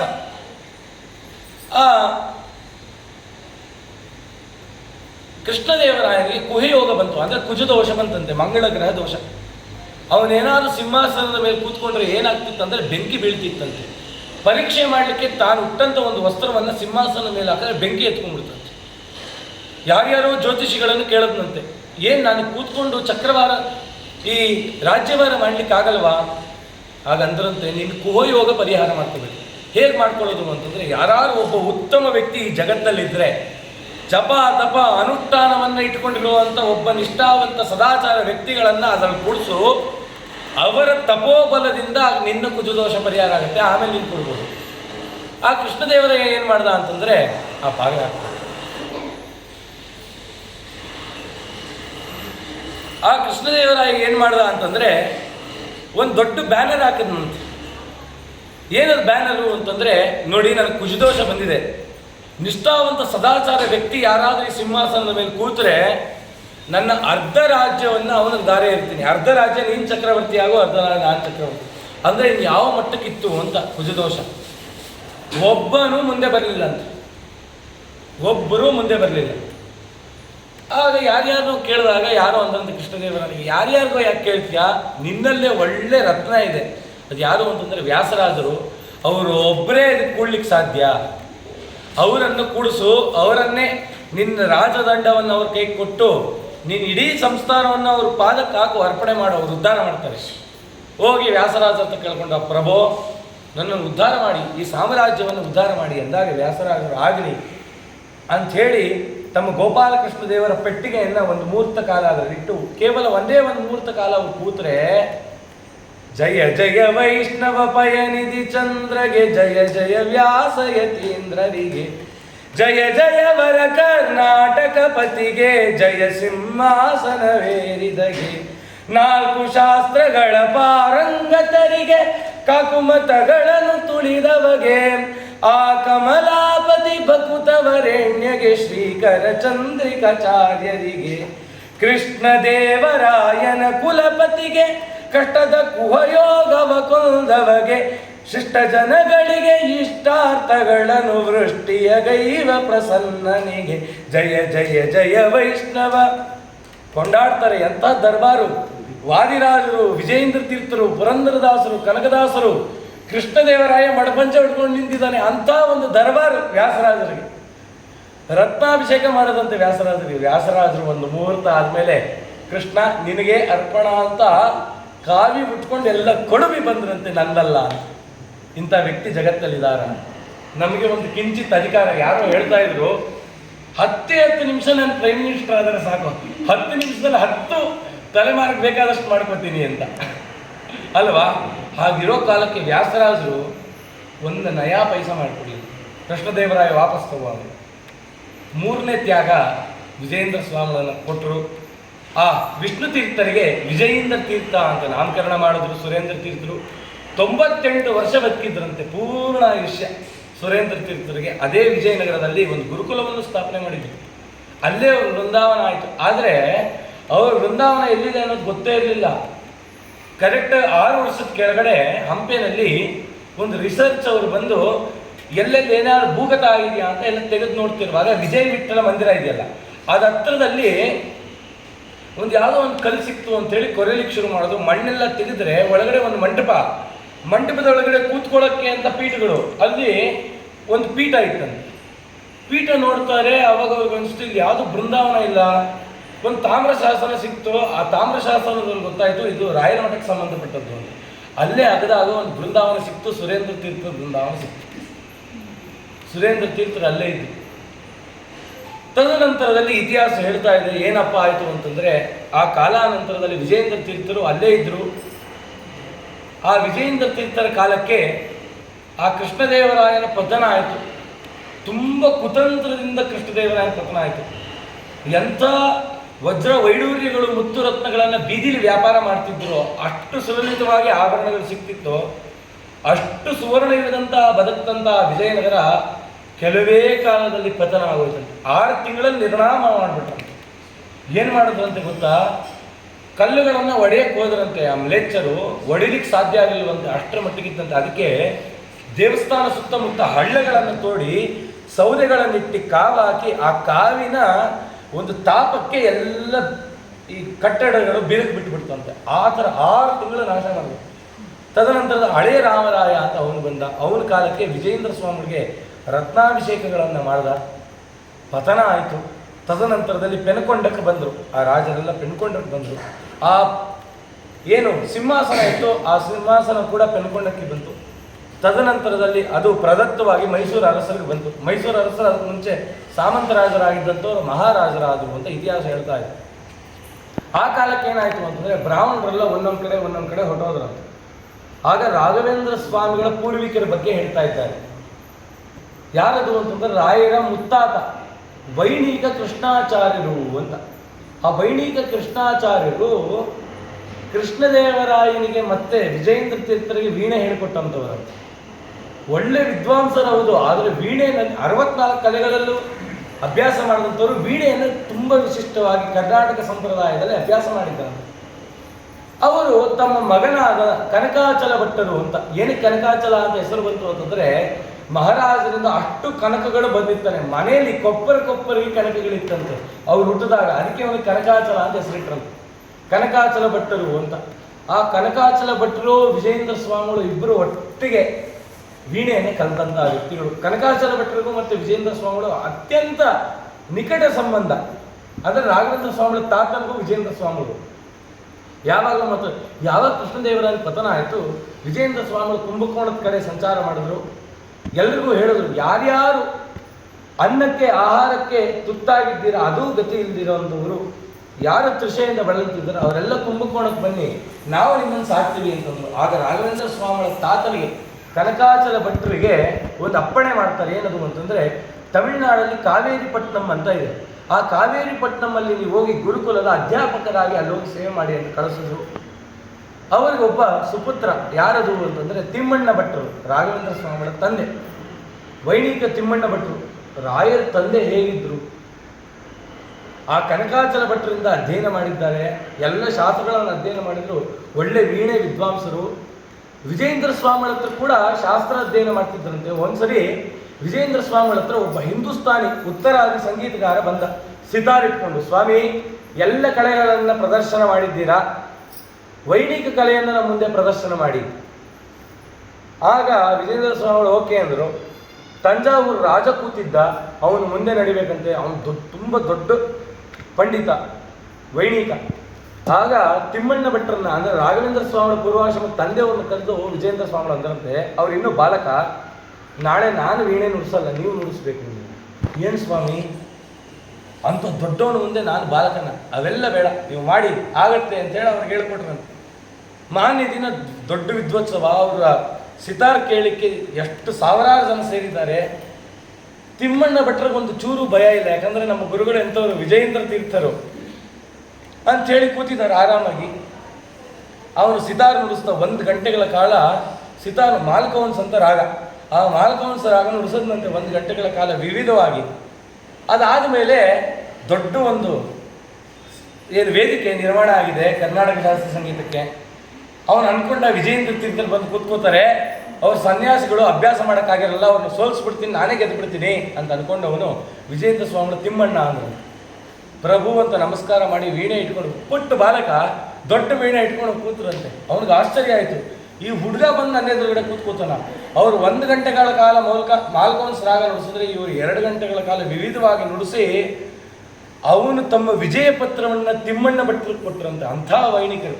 ಅದಕ್ಕೆ ರಾಯರ ಬಗ್ಗೆ ಸ್ತೋತ್ರ ಮಾಡುವಾಗ ಹೇಳ್ತಾರೆ, ವೈಣಿಕ ವಂಶೋತ್ತಂಸಂ ವರವಿದ್ವನ್ ಮಣಿಮಾನ್ಯಂ ವರದಾನೇ ಕಲ್ಪತರುಂ ವಂದೇ ಗುರುರಾಜಂ. ರಾಯರ ಮಂಥನ ಎಂತಂದ್ರೆ ವೈಣಿಕ, ಅದಕ್ಕೆ ಅವ್ರ ಹೆಸರಲ್ಲಿ ವೈಣಿಕ ಅಂತ ಬಂತು. ವೈಣಿಕ ಕೃಷ್ಣಾಚಾರ್ಯರು, ವೈಣಿಕ ಕನಕಾಚಲ ಭಟ್ರು, ವೈಣಿಕ ತಿಮ್ಮಣ್ಣ ಭಟ್ರು, ವೈಣಿಕ ವೆಂಕಟನಾಥ ಅಂತ ಈ ರೀತಿ. ಆ ತಿಮ್ಮಣ್ಣ ಭಟ್ರು ಈ ರೀತಿ ಪ್ರಶಂಸೆಗೆ ಪ್ರಾಪ್ತರಾಗಿದ್ದಂಥವರು ಅವರಿಗೆ ಒಂದು ಉತ್ತಮವಾದ ಕನ್ಯೆಯನ್ನು ಹುಡುಕಿದ್ರು. ಆಕೆ ಹೆಸರೇನೆ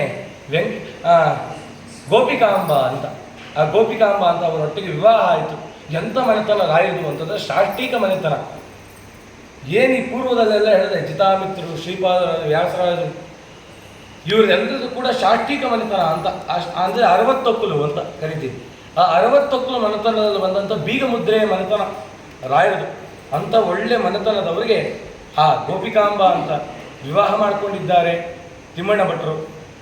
ಮೊದಲನೇದು ಹೆಣ್ಣುಮಗು ಆಯಿತು, ವೆಂಕಟಾಂಬ ಅಂತ. ಯಾಕಂದರೆ ಶ್ರೀನಿವಾಸ ದೇವರು ಅವ್ರ ಮನೆದೇವರು. ಶ್ರೀನಿವಾಸ ದೇವರು ವರಪ್ರಸಾದದಿಂದ ವೆಂಕಟಾಂಬ ಅಂತ ಹೆಸರಿಟ್ಟರು. ಎರಡನೇವರಿಗೆ ಗುರ್ರಾಜ ಅಂತ ಹೆಸರಿಟ್ಟರು. ಸಾಮಾನ್ಯವಾಗಿ ಒಂದು ಗಂಡು ಮಗು ಒಂದು ಹೆಣ್ಣು ಮಗು ಆದರೆ 3ನೇ ಮಗು ಗಂಡು ಮಗು ಆಗಲಿ ಅಂತ ಸೇವೆ ಮಾಡಿದವ್ರು ಯಾರಾಗಿದ್ದಾರಾ? ಒಂದು ಗಂಡಾಯ್ತು ಹೆಣ್ಣಾಯ್ತು, ಇನ್ಯಾಕೆ ಸೇವೆ ಮಾಡ್ತಾರೆ? ಇನ್ನೇನಾರಾದರೆ ಬೋನಸ್ಸು ಅಂತ ಅಲ್ವಾ? ಆದರೆ ಅವ್ರು ಸೇವೆ ಮಾಡಿದ್ರಂತೆ, ಬಿಡಲಿಲ್ಲಂತೆ. ತಿರುಪ್ತಿಗೆ ಹೋದ್ರಂತೆ ತಿಮ್ಮಪ್ಪ. ಯಾಕೆ ತೃಪ್ತಿ ಆಗಲಿಲ್ವಾ ಅಂತಂದರೆ, ಈ ಹೊಟ್ಟೆಯಲ್ಲಿ ದೊಡ್ಡ ರತ್ನ ಹುಟ್ಟಬೇಕು ಅಂತ. ರಾಯರನ್ನು ಪಡಿಬೇಕಾದ್ರೆ ದೊಡ್ಡ ತಪಸ್ಸು ಮಾಡಬೇಕು. ಆಗ ಹೋಗಿ ಆ ತಿಮ್ಮಪ್ಪನ ಸೇವೆ ಮಾಡಿದಾಗ ತಿಮ್ಮಪ್ಪ ಸೊಪ್ಪನದಲ್ಲಿ ಬಂದು, ನಿಮ್ಮ ಸೇವೆಗೆ ನಾನು ಫಲಿಸಿದ್ದೀನಿ, ಮುಂದೆ ನಿಮ್ಮ ಹೊಟ್ಟೆಯಲ್ಲಿ ದೊಡ್ಡ ರತ್ನ ಬರುತ್ತೆ ಅಂತ ಅನುಗ್ರಹ ಮಾಡಿದ್ರು. ಆ ರತ್ನ ಯಾರು, ಆ ಮುಂದೆ ಆ ರತ್ನ ಏನಾಯಿತು, ಆ ವಿಚಾರಧಾರೆಗಳನ್ನು ನಾಳೆ ಚಿಂತನೆ ಮಾಡೋಣ ಅಂತ ಹೇಳ್ತಾ, ಶ್ರೀ ಕೃಷ್ಣಾರ್ಪಣಮಸ್ತು ಮಧ್ವೇಶಾರ್ಪಣಮಸ್ತು. ಸ್ತೋತ್ರ ಹೇಳ್ಕೊಡ್ತೀನಿ ಅಂತ ಹೇಳಿದ್ರೆ 5 ಅಂತ ಹೇಳ್ಬಿಟ್ಟು. ಮೂಕೋಪಿ ಯತ್ ಪ್ರಸಾದೇನ ಮುಕುಂದ ಶಯನಾಯತೆ ರಾಜರಾಜಾಯತೆ ರಿಕ್ತೋ ರಾಘವೇಂದ್ರಂ ತಮಾಶ್ರಯೇ ಮಂತ್ರಾಲಯ ನಿವಾಸಿ ಮಾಂ ಜಾಗ್ರತ್ಕಾಲೆ ಸದಾವತು न्यायमुक्तावलीकर्ता स्वप्ने रक्षतु मां सदा श्रीमतो राघवेन्द्रस्य त्वामहं शरणं गता आयुरारोग्यमैश्वर्यं दत्वार्थं रक्ष रक्ष मां श्रीमतो राघवेन्द्रस्य नमामि पदपङ्कजे कामिताशेष कल्याण ललना कल्पपादपौ श्रीमतो राघवेन्द्रस्य त्वामहं शरणं गता पुत्र पौत्र धनं धान्यं आयुरारोग्य देहि मे राघवेन्द्र राघवेन्द्र राघवेन्द्र पाहि मां राघवेन्द्र राघवेन्द्र राघवेन्द्र रक्ष मां हनुम भीम हनुम हनुम भीम भीम मध्व मध्व पाहि मां हनुम हनुम भीम भीम मध्व मध्व रक्ष मां राम कृष्ण राम कृष्ण राम कृष्ण पाहि मां राम कृष्ण राम कृष्ण राम कृष्ण रक्ष मां